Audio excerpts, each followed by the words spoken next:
friends. Welcome to SkillSnacks. Today we have Miss Cecilia Livingston.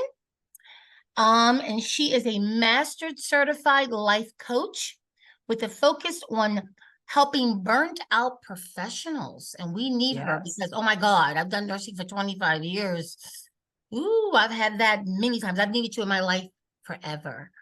I'm going to give you the floor. You tell us a little bit about yourself and how you do what you do. Absolutely. So, the reason that I am in this space is because I lived it. I was a burned out professional. So, lots of people, my goal was never to climb the corporate ladder, but there's some people who just inadvertently start climbing it without a true, goal or intention. And I was really happy because as a very practical and analytic person, I needed to take care of my family. I had a growing family, and I was being very responsible. And so I had joined an organization 21 years ago, very entry level. And I got very bored in that entry level position and started climbing because I was curious. I worked hard. I asked questions. I had bosses that were okay with me challenging the status quo. And that's not always the case. Sometimes they're like, hit the road once you ask a question. But I was really fortunate, especially in my early days, to have bosses who welcomed my rants and raves about what we could be doing better. And so I created a brand for myself, basically within the company, of somebody who wasn't okay with doing things the way we've always done it.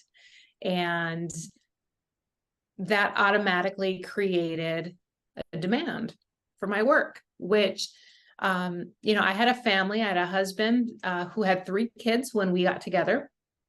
And then we ended up having 2 more of our own. And so, large family, financial responsibilities. And then my husband had a health crisis and ended up in the hospital multiple times due to severe mental illness. Back when I was pregnant with my first. Wow. With my second, excuse me. So I had a toddler who was not yet 2. I was big pregnant and my husband was in the hospital.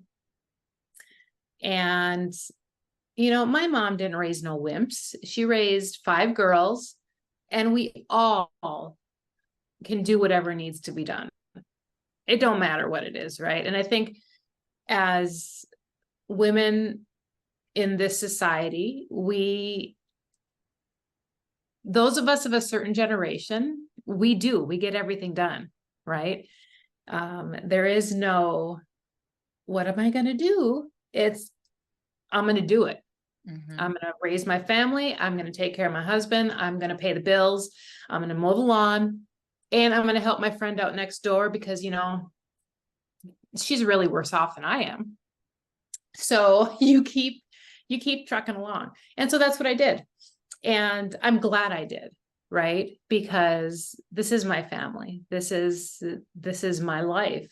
And I love them all to death. And so I picked up that mantle of caregiver back in 2007, when my husband went through his mental health crisis. And he had periods of solid work. But he had long periods of not being sure if he was going to get to work the next day. And then we've had long periods of unemployment due to that as well. And so the stress of just life at home, not necessarily work, but life at home, took on a different cadence than it had previously while the kids are growing and all that good stuff.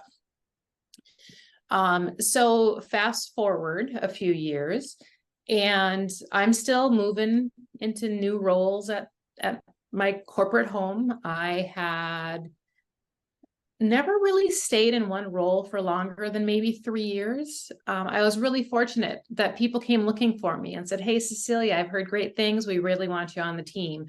Or even past bosses who moved into new roles and said, "Hey, I just created a new team. You're coming with me," type of things. And so, there's many things, I can't say enough good things for the path that I have been on.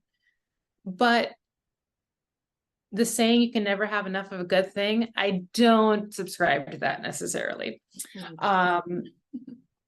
Because along with those great bosses, you're inevitably going to find the bosses who shouldn't be bosses, who have no business leading a team, who have no business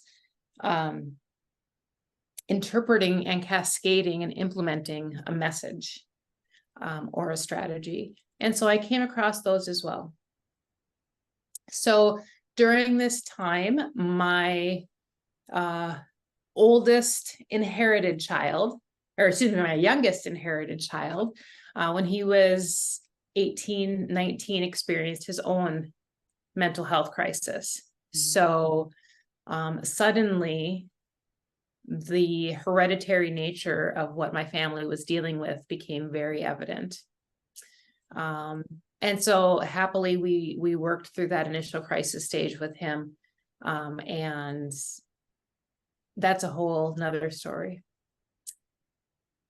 But then when my oldest turned 12, because mental health was such a open topic in our family, we talked about it. We talked about how dad was feeling, why dad was feeling this way, why mom did things that dad couldn't do, so things like that. It was a very easy conversation, and I'm so glad that it was. Because then my 12-year-old shared with my husband that he too was experiencing things that indicated that he had inherited some of these mental health issues. And, I took the time that I needed to, as with most moms, it's generally 30 seconds in a dark closet or in the shower in the morning to cry and, get the emotion out. But I had stuff to do. I have a household to run. I've got a team to lead. I have other children. I have a husband who I am still both in a caregiving role, but also still trying to make it be a partnership, the partnership that we had entered into all those many years ago. So I got stuff to do. I can't sit and feel sorry for myself. And my mama didn't raise no quitters. Right. So we kept going. We kept trucking. We got my son the early help that he needed. And so just started, feeling like we were on a manageable path. Everybody was relatively stable with a few bumps in the road at home. So enter one of those people that probably shouldn't be a boss. And COVID. COVID upended everything for so many of us. And in our house, I worked from home. I had worked from home for probably about 14 years at that point when COVID first hit. So my office was at home. I was there, and it really worked well for me because I could manage work and be involved in work, but I could also keep my eye on what was going on in the rest of the household. Right. So when COVID hit, oh yeah, did I mention we homeschooled too? No, you didn't mention it. Yeah. You're doing it all. We homeschooled too. So when COVID hit and lockdowns hit, I'm like, I don't care. Go do your homework. It's Tuesday. Nothing changes here. Right. But the world changed.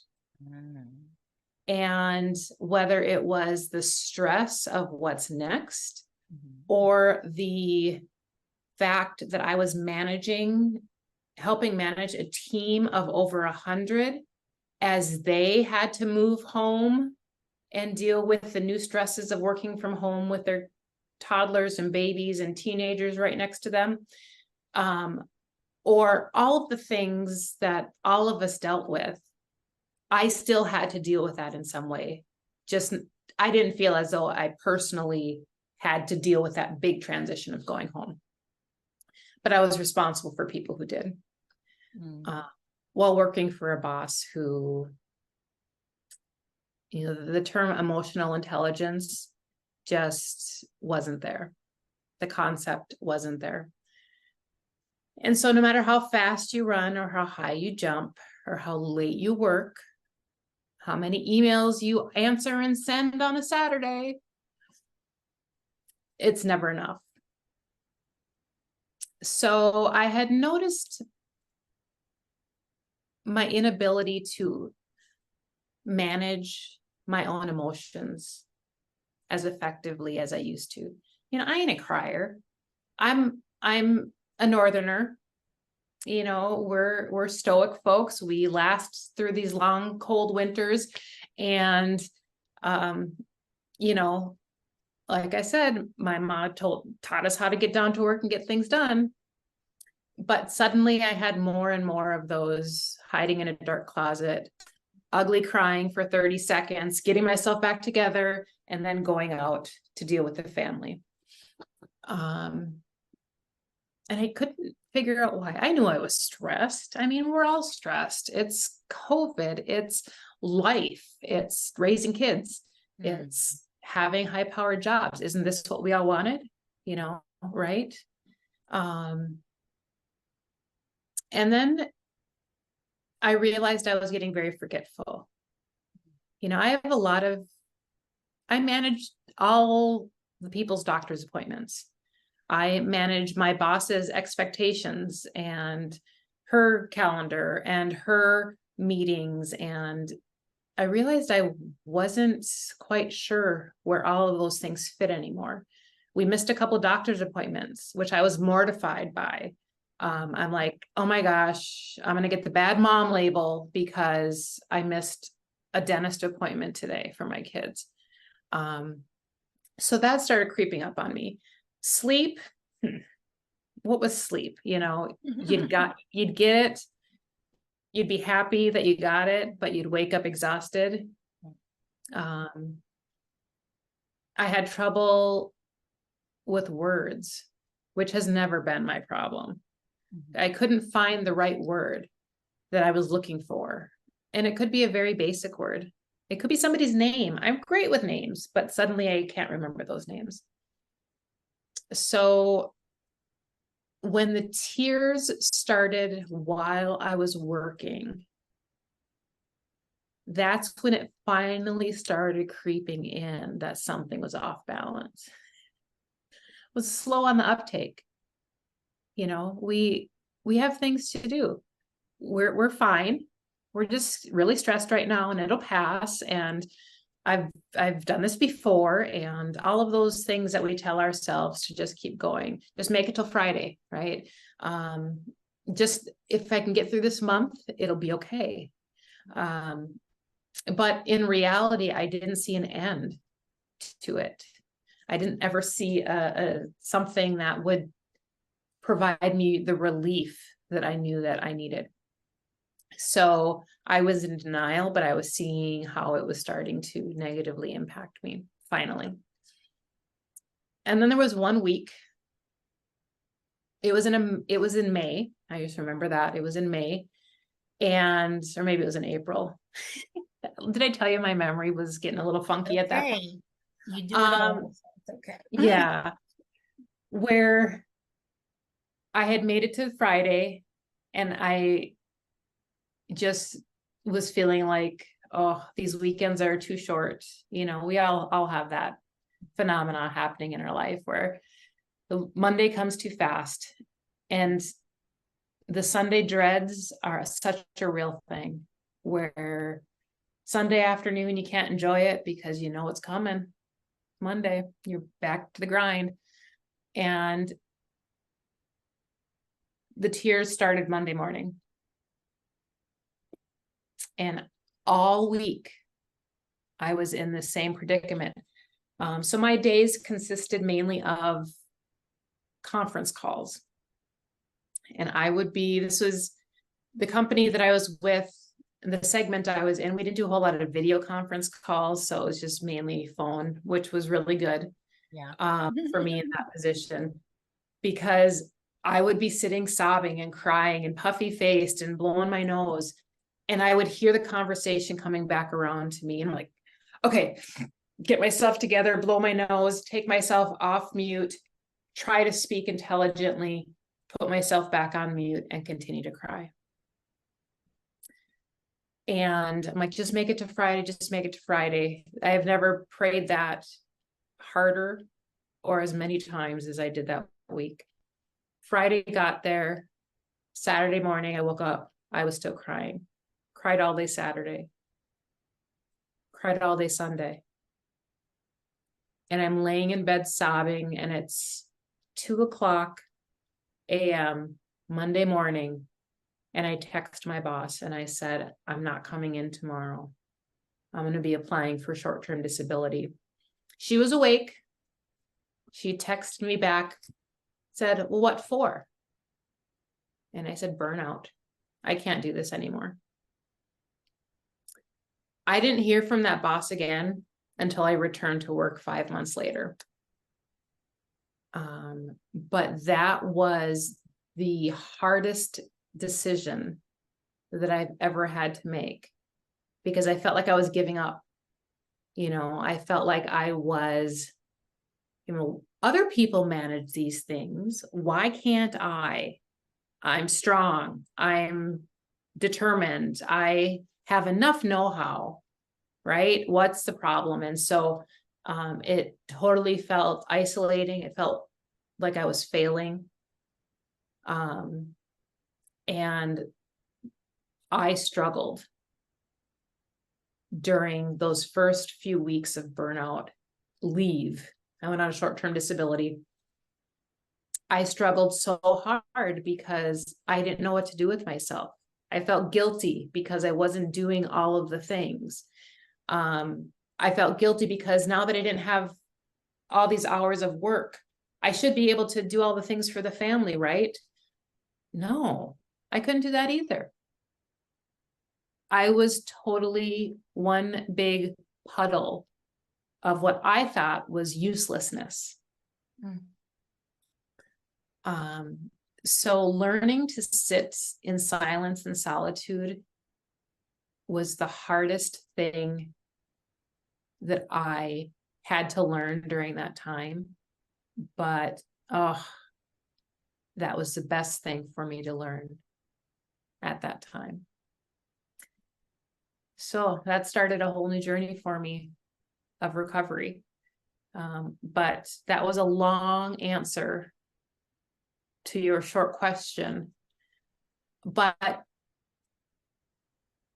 it's why I do what I do now, because I still, as I tell my story each and every time, I still feel it. I generally have to stop the tears from starting, because I know what it feels like. And I talk to women who are still right there every day. And it takes me back. So, it is a reliving of my own experience, but it just reminds me of how much we need to get out of these cycles that we find ourselves in. And so out of that was born Cecilia Livingston Coaching.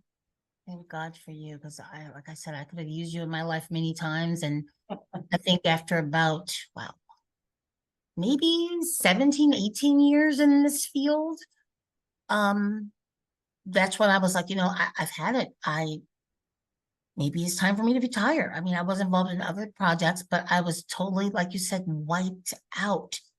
I had 5 children, been married twice, started at 18 years old, married. So I've always had pressure and and I was the breadwinner in both marriages. So everything was on me to make sure bills are paid and this is done and kids are in Girl Scouts and kids are in basketball and all the stuff at the same time I was still finishing up school because I switched my major from engineering to nursing. I loved math, loved science. Come to find out, I didn't love wearing a hard hat and drawing this. Oh, I got to build a bridge? That's no fun. Well, then why are you in this? Here, my parents, you wasted how much money of our money? Yep. I'm sorry, mom and dad, waste 2.5 years of your cash.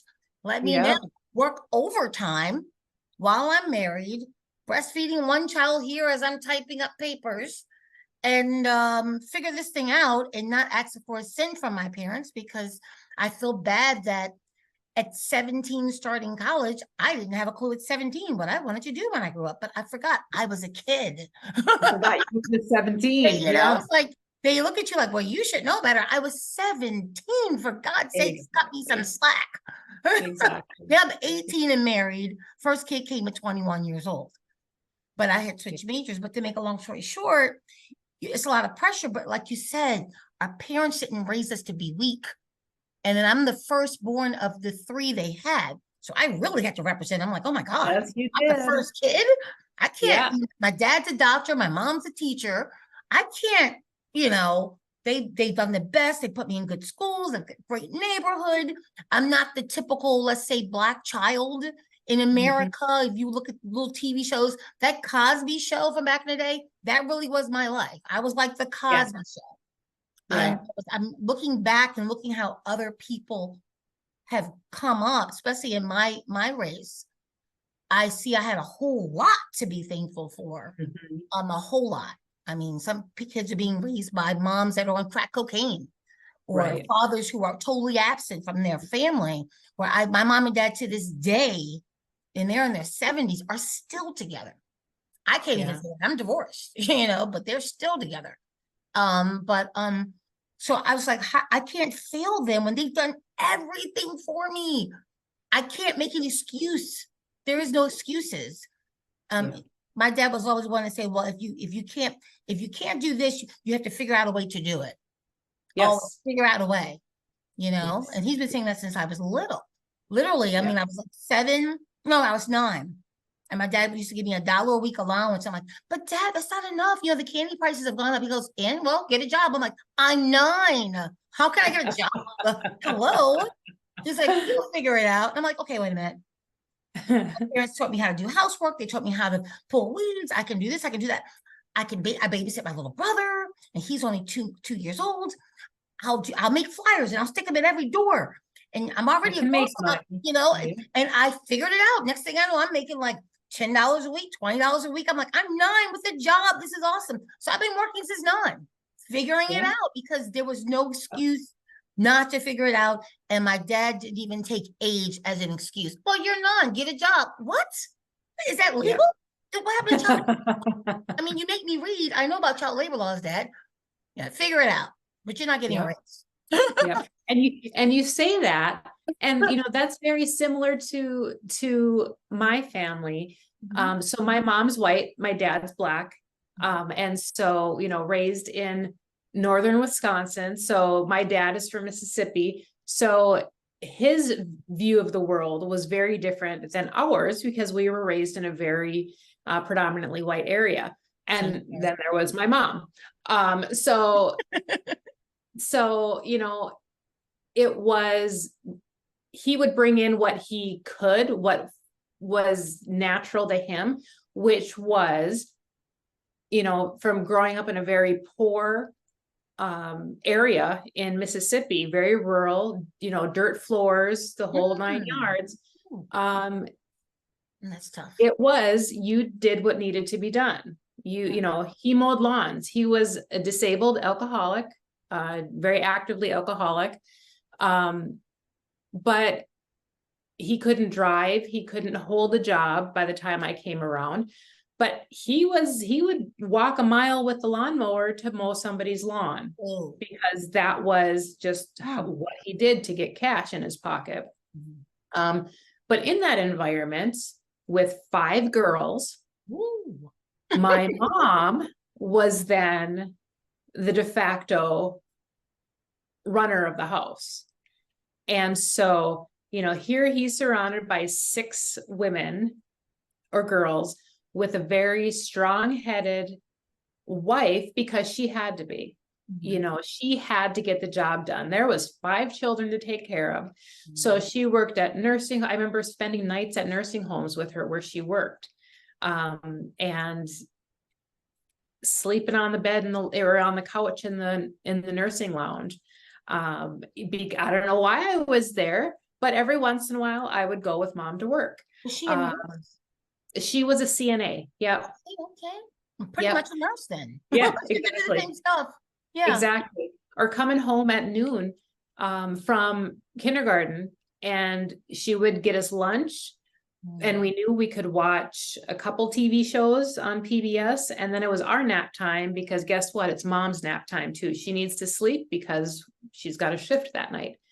And so whenever house remodeling or repairs needed to be done, mom did it. Whenever bills popped up that needed to be paid, mom took on extra hours. There was never a question that we would have what we needed. And no, it wasn't a lot, but we had what we needed because mom did it. And so that was the same thing that she gave all of us. I have one sister who is a fabulous baker. She loves to sew, but she remodels her own kitchen when she wants to. Those are the type of women that my mom raised, that we can do it all when we want and need to. And it's a great thing to fall back on, but gosh, it's a double-edged sword. Yeah. Because we then expect that we should always be able to carry all of it forever and a day. And so that's where I found myself. Yeah. I had a coworker tell me years ago. I mean, we knew each other. Me and her were friends also outside of work, but she said, "Oh my God, you're such a bully." And I'm like, I took it really personal. I'm like, what do you mean? I'm like the nicest person. I get along with everyone. I love my patients. I love their families. I mean, even some of the managers where I'm like, oh my God, I even work with them. Turn the other cheek so many times. I turn this cheek, that cheek, both the cheeks I'm sitting on, other people's cheeks. That's how many times I turn the cheeks. So I'm like, what do you mean? She goes, no, I don't mean to other people. You're a bully to yourself. Yeah. And I'm like, how do you figure? She said, you are the hardest person on yourself. And then I thought about it, and I'm like, you know what? I guess I kind of am, but I had a reason. Not that it was a good thing. But my reasoning was, when I lived in my parents' household up until 18, because I literally got married at 18, because, I think I'm grown and I'm in love, and my mom has strict rules. And if I even think about a boy, I might be going to hell. So I got to get married, because my mom raised me like that. Oh my God. Woo, brainwashing, honey. But anyway, that's a whole nother segment. So all that pressure too, you're like, oh my God, will God hate me if I think of this boy? Maybe I should get married. He's been asking me to marry him. Yeah, we were just children. Yeah, I think I became sort of that bully to myself, as she puts it, because I looked at myself as, okay, I'm out on my own. I'm a wife now. Then 2 years later, I became like a mom and a wife. Still a student, because I switched majors from engineering. They're still working 2-3 jobs to pay for school and help pay for the household, and they'll pay for daycare for this little one. And I didn't know what else to do, but literally say, well, I gotta be the mom and dad to myself, and be hard on myself, and be strict on myself. There is no excuse. You don't need to sleep. Just drink some extra caffeine. Get a 30-minute nap. Get back to your studies. So I was in that mindset. Saying was that, society almost programs us, and they'll say it, they do program us to do all of the things and be so hard on ourselves when we can't do all of the things, and still keep the facade of everything going perfectly going. And so, when I looked at my life, at the point of burnout, and I'm like, what am I missing? What could I have used as things were escalating that I didn't have. Mhm. And how do I make sure that those things stay at the center of my life going forward? Because life isn't going to cut you any breaks. Oh my God, no. No. So it's like I need to take myself and move myself to higher on the priority list, which is so hard for us to say, and then even harder for us to really do, right? And so a good part of my recovery was just coming to terms with that it's okay to say, you know what, y'all are teenagers or older, you can figure out what to eat for dinner tonight. Wow. Mama's off duty. I'm sitting on the deck listening to the birds by myself. Oh, I would have loved that. Mm. That is what mama needs for I tonight. need to do that now. I know. And she'll probably need it for the next few nights. There's a reason that mom's crying all the time. So guess what? This is my time. And so, taking those steps, which to me at one time seemed totally selfish. How dare I not make my family a meal? Or at least be the one to go pick it up and pay for it. That was the easy night of still figuring out what everybody wanted and going and getting it. Where I finally said, you know what? I don't care. You'll eat, you'll be fine. And guess what? You're going to be more equipped to figure out what to eat on your own when you're out on your own. Because I'm not making you meals when you move out. This is so good. And why aren't you contributing to the running of this household? There were things that in my practical brain, I'm like, yeah, my kids can contribute. They should contribute. They should be doing chores. They should be making meals. They should be blah, blah, blah. But in reality, I let them slide. And so it was a good learning opportunity for all of us during that initial phase of recovery, because I physically and mentally and emotionally couldn't do it. So guess what? I'm empowering you now to make spaghetti and meatballs. Look in the freezer, put it all together. You've seen me do it many times. You'll be fine. And so that was a big step for me. But the isolation of everybody else has figured it out. Why can't I? That was the hardest thing for me. One of the hardest things for me. And so what do you do in this digital media world when you need some support? You turn to Facebook, you turn to social media, and you start collecting friends who know what you're talking about, who have felt what you feel, who are feeling what you're feeling, or who have come out the other side of it and can help guide you. And so that's what I did, because I couldn't reach back out to people on my work team. Yeah. I couldn't reach out to people in my family. So besides my therapist, who I am a proponent of therapy and medication to get you through the things you need to get through and over the humps and to a point of maintenance. So I will always make that disclaimer. I am not shy about it. I am not ashamed of it, because I needed it for my recovery. And I'm still taking some of them now, because you know what? You have to do. You do. Quit trying to be Superwoman or Wonder Girl or Wonder Woman or any combination of them, and take what you need in order to survive, and not just survive, to thrive. That's what we're meant to do. We're not meant to just claw our way from one day to the next. So that was my medication tangent and therapy tangent. But so I created a group on Facebook because I needed the community.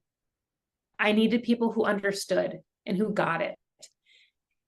And suddenly I was getting instant messages from people who I did not know, who said, "Oh my God, thank you for creating this group. It feels safe. We can say what we need to say." I ended up picking up the phone and talking to people on the other side of the country who I did not know, but who felt comfortable enough and got to know me enough through my very vulnerable posts to say, you know what, she gets me. And she might only be a few steps ahead of me, but I want to talk to her. Mhm. Do I have all the answers? No, I am not here to tell you what to do. I don't know what to do. Your life is your life. You know it better than anybody. But there are some things that we have in common that help us to speak the same language, to understand our shared experience. And then I know some questions to ask you to move you forward, to help you figure out what you really need and what you really want. So that's what my community was on Facebook. It was just a simple Facebook group, and we would do virtual coffees at 11 a.m. on a Tuesday. Wow. To just chat and see where people were and how people were doing and what their challenges were. Beautiful. And then those one-on-one calls. And then I'm like, I need more tools, because then my helper hat came on. You know, we all have multiple hats every day. And I started seeing the coach in me, which as a mom, as a boss, you know, we're coaches all the time. We've been coaches. We don't realize how much we're coaches until somebody defines for us what a coach is. Mhm. And then we're like, I've been doing that for decades. Why are you not getting paid for that? So I took my first coaching course simply to provide more assistance to the women in my free community Facebook group. Because I was so passionate about wanting to give people the things that I did not have when I was going through it. That's what gave me my purpose when I was still sorting through all of my own junk. I might not be able to hold a job right now. I might not be able to meal plan anymore. I might have to completely rely on my Google Calendar to get us to all of our doctor's appointments, but I can still help somebody else who needs a hand. Right. And once I did my first coaching course, I'm like, sold. This is what I should be doing. Wow. You know, the corporate world, I'm a number. We all know that. We all know we're numbers. All numbers. Yeah, we're all numbers. But to see the impact that I can have in somebody's life, gosh, it's like seeing your kid walk for the first time or say their first word. That's what coaching is for me.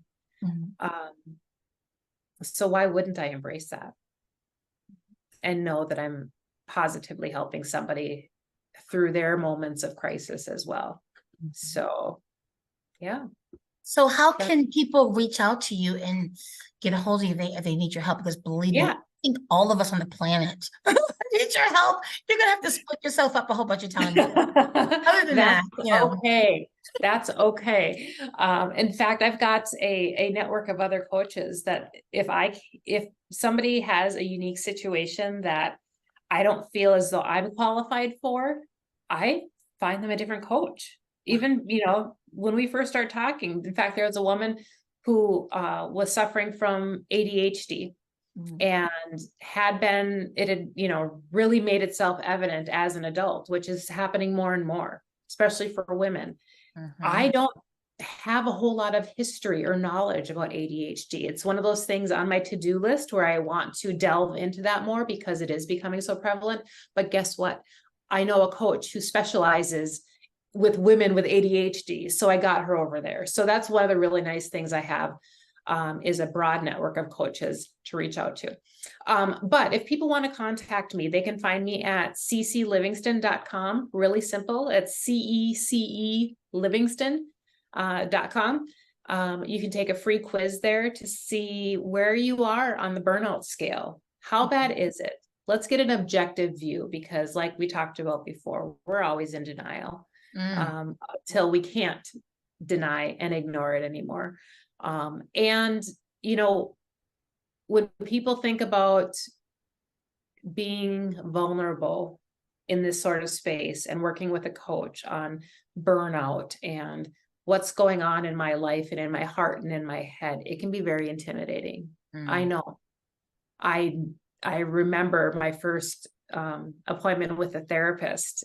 And even though I had been to a therapist for my husband and for my son, that was for other people, right? But now it's me. Oh gosh, I'm the one who has to take my own medicine.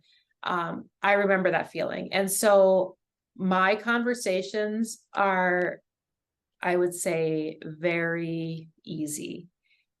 We just chat. And in fact, before an individual would even decide that they wanted to work with me, we would probably have talked for at least an hour and a half in a couple different sessions to just chat and get to know each other. So when I take on a client, they want to be here. They're ready and willing to continue the conversation and figure out how to get over those hurdles in their lives and make the decisions that they want to make and need to make in order to move their lives forward. So, you know, right before our chat, to let you know, I was in a tank top and a do-rag because I didn't have time to do any of the stuff. I generally don't wear makeup either. I am as real as I can be, both for interviews like this, as well as in my coaching sessions. So by doing that, I help my clients be as real as they can be. That makes sense. And so, they can feel open and comfortable just coming as they are. Yes, this is your space. This Right. isn't my space. I have my virtual background up here, but it's fake because this is all about you. And that's what I want my clients to know and feel. And that's how we start off. And so you might hear my dog bark. You know, a cup of coffee may miraculously appear when my husband drops one off My for water cup. me. This is a Cuba Island cup Oh, I from like that. a friend's trip to the Did shores any of clients get cups like that from you? I A love little thing to come up with for your I clients? love big coffee cups. Yes, I've been thinking about merch, so you know that might be something in the Do future. that. I love 'Cause my it's big cups of tea. yeah, that's one thing all of us burned out women need is a good coffee or tea mug. So All day long, I drink tea all day. yes.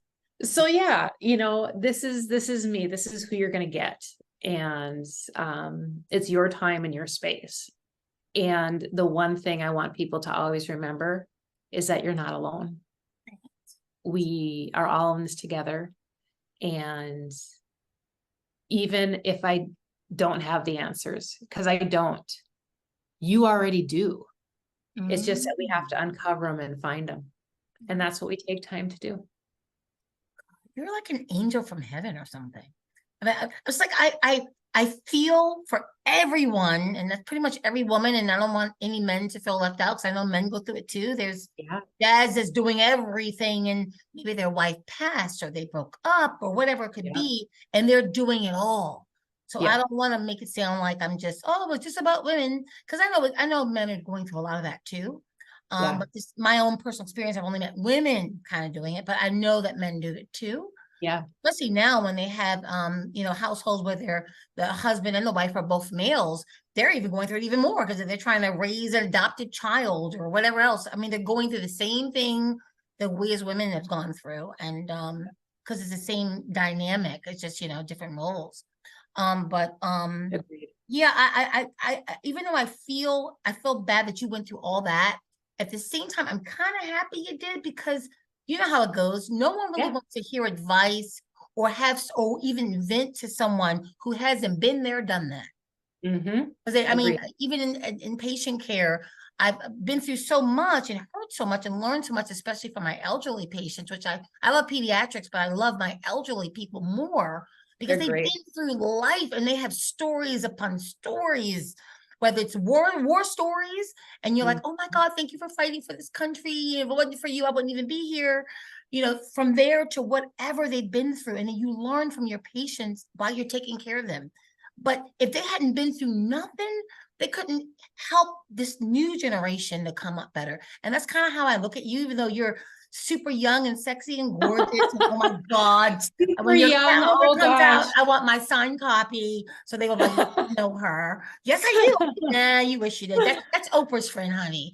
Yeah. Yeah, you're beautiful. You're absolutely beautiful. Not only on the outside, which you're dreamy beautiful, but on the inside, you get to see it, feel it, your aura, everything about you. And wow, I just feel I'm not gonna be emotional. I'm not to. I feel really honored that I met you. Thank you, Diane. Yeah. This is one of those roads that regardless of where we are on the stress management scale, we've all been there. We've all experienced something of it.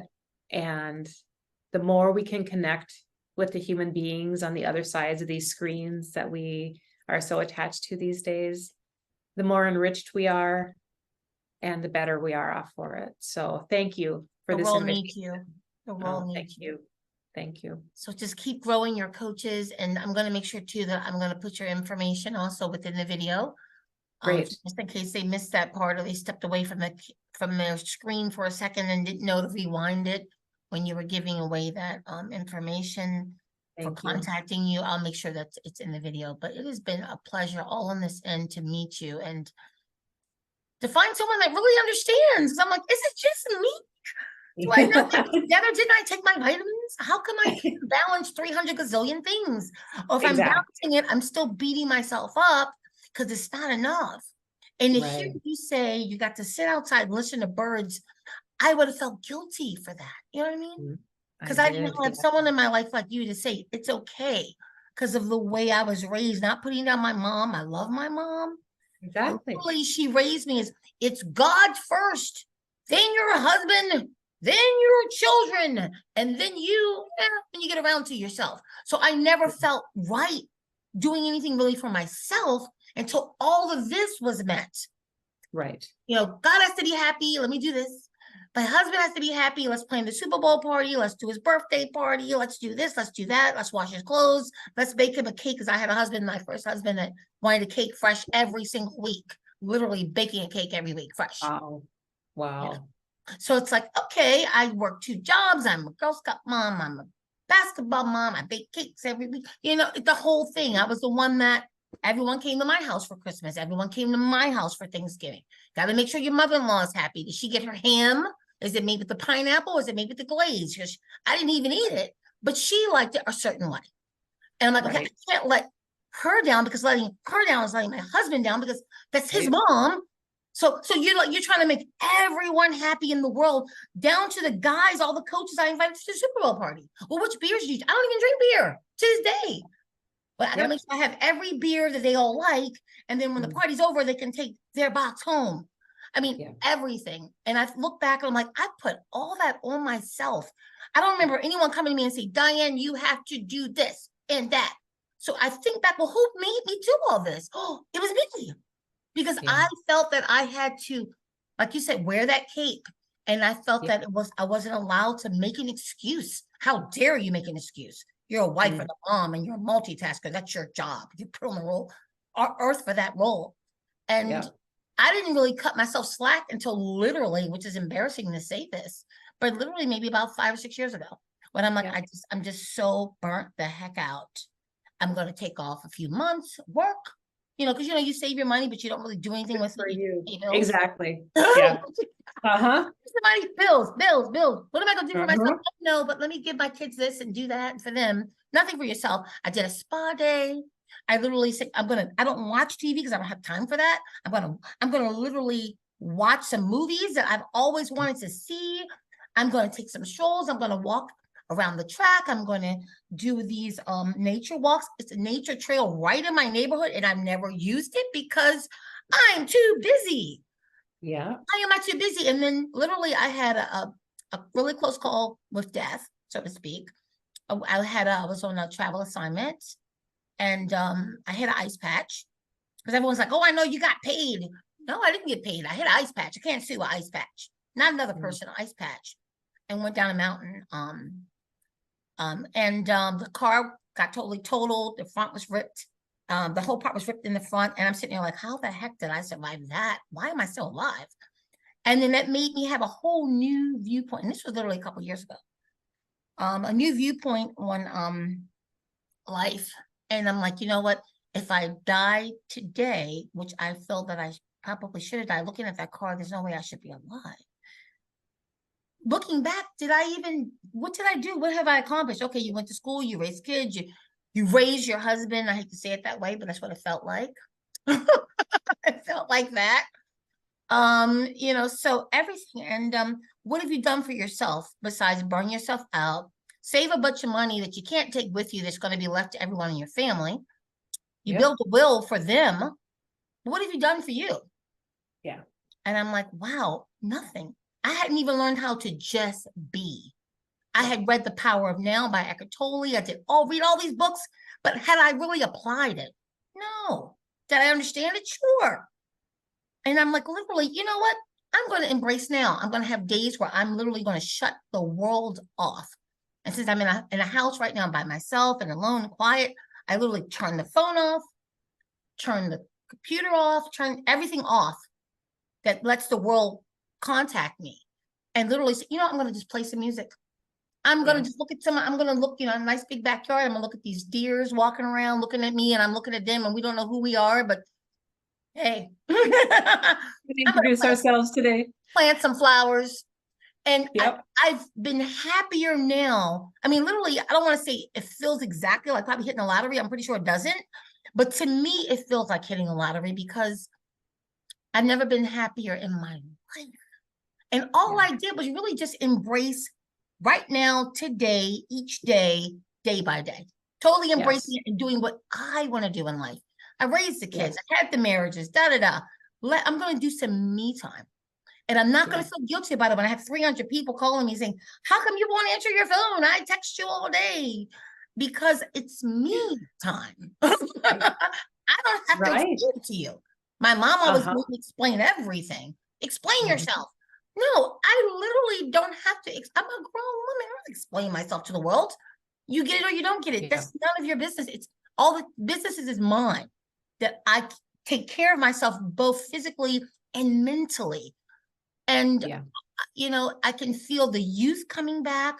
I look in the mirror and I say, God, I look younger. I feel younger. And all I did was literally just take time for me. That's all I did. No special vitamin, no special job, no new boss. Just take time for myself. And I kind of had to learn it the hard way with the brush of death to say, wow, do you really want to end your life like this? What if you ended it? Exactly. It's done really nothing for you your whole life. Exactly. So you've experienced the power of getting, your point of your crossroads came at the expense of almost losing your life, right? My crossroads came in not being able to get out of bed because I was crying and I couldn't work and I couldn't do anything anymore.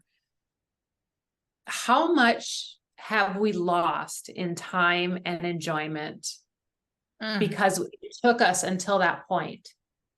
So if we can just get one other person out of this conversation to understand that, to understand how much better life can be on the other side of that realization, then it's all worth it. Then it is all worth it. So, yeah. It's like saving a life. I mean, the hospital, I do critical care and I do a lot of different roles, but I save lives there. But this is really saving life because what good is it? I got the patient off the vent. They're breathing now. They're healthy. They're back at home. And now they're right back in that mental state where they were before they got hit by a car or whatever and got in my trauma center But I'd sent them back home, but they're really not technically repaired because they still have all this mental stuff going on that no one knew need to be fixed. And they're too ashamed or scared or think they aren't allowed to vent and say, I need help. So let me just keep it to myself and just be miserable. So that's where you come in. Just like we heal the physical bodies in the hospital, but you're healing the main part that people need to just literally survive each day and to embrace their life. I mean, I don't know what happens after we die. I don't know if we're going to have another life or if there's multiple lives or multiple universes, or I don't know any of that. All I know is what I know now. So if this truly is the only life I have, I need to make the most of it and enjoy it, not just be like this little robot that's just doing for the world and nothing for myself. I need to embrace and love life. And like I said, I took a close call of death to realize that and to say, I'm doing it. It's no more talk. Talk is cheap. We're doing it. So we Get it done. We need you. And I'm just so happy you're here. Thank you, Diane. This has been a pleasure. Yes. I'm keeping in touch with Love you. it. I'm just saying, because I'm getting involved with more stuff that may be a little stressful. I'm like, okay, what did I do with our contact information? Yeah, no, seriously. And I would love to, you know, as we talk about this topic, it's really about normalizing the way we're all feeling, and that it's okay to have these conversations and to say, I need help, like you said. So, you know, whether that be in corporate situations and speaking to groups and teams of people, or community groups or mom groups or whatever it is, you know, any of your folks, if there is a spot that I can help fill, I am more than happy to do that. So, you know, just wanted to toss that out there because I can talk about this for hours. I'll spare you that today, but I'm loving it. I'm loving it. And I'm just going to say out there to the viewers, if anyone wants to leave a comment or they want her back to discuss anything, or even if we want to do a group forum in some kind of way that can help others. I mean, I know some stuff is personal. You might want to just be one-on-one with her or with her coaches. But if there's something you like, you know what, I want to say this, I want the world to hear this because it can help other women around the world or other men around the world, other children. I mean, we have children that are like literally being the parents because maybe their mom or their dad are strung out on certain drugs or different things, and they're literally holding the fort down for families. And then you hear about this when they get older, like, yeah, I've been taking care of mom and dad since I was 12. I cooked, I cleaned, I this or that. I'm like, whoa, all that on you? You couldn't just be a kid? No, couldn't just be a kid. I didn't even play with toys. I just worked. So even children are out there that are going through the same thing. It's really sad. But we need people like you. And again, thank you. And we'll definitely stay in touch. Thank you. We'll talk soon. Have a blessed day. Thank you. Okay. Thanks, Diane. This has been fun. Me too. I've loved it. I've loved every bit. And I've learned so much. Good, good, good.